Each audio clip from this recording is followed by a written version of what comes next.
La première pierre du Parlement de Bretagne est posée en 1618. La construction va nécessiter 37 ans de travaux sous la direction de l'architecte royal Salomon de Brosse. Le Parlement, c'est l'instance suprême en Bretagne, à la fois cour de justice et lieu de pouvoir. C'est là que sont rendues les affaires les plus importantes, mais c'est aussi là qu'on administre la province par délégation de l'autorité royale. Les parlementaires ont voulu un palais qui exprime la haute idée qu'ils ont d'eux et également la haute idée qu'ils ont, et ça c'est réel, du rôle qu'ils jouent dans la province. C'est pas seulement un tribunal, le Parlement, c'est aussi en fait une instance administrative.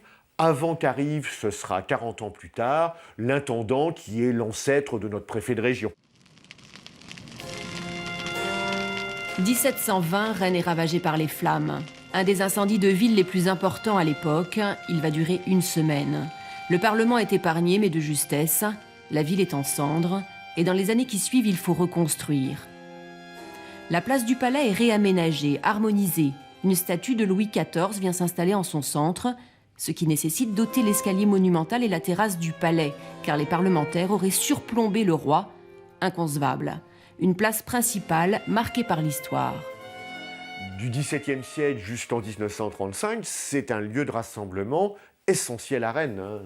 L'épisode le plus célèbre est sans doute celui de janvier 1789, l'affrontement entre un certain nombre de jeunes nobles et un certain nombre de jeunes bourgeois, le plus souvent étudiants en droit.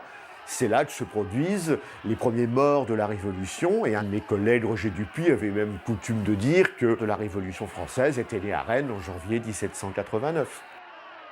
Le Parlement aura vécu bien des événements de l'histoire, la grande comme la plus locale, jusqu'à il y a 20 ans, en 1994, année où il a bien failli disparaître à tout jamais.